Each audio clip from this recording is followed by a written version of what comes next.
What to say when someone sneezes and how to respond to it. Sneezing is a natural thing that is caused by either an illness or an allergy or for any other reason that a person smelled something or something that caused him to sneeze. And Allah Azza wa Jal loves sneezing. And this is a hadith.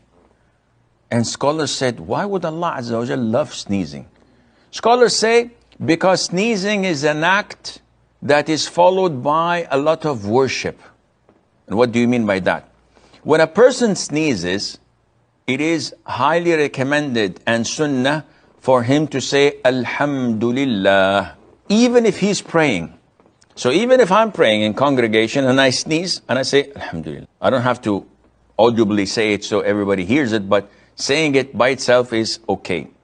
Now, each and every individual that is not during prayer, other than prayer, anyone, any Muslim who hears a Muslim sneezes and says, Alhamdulillah, every Muslim is obliged to say, Yarhamukumullah.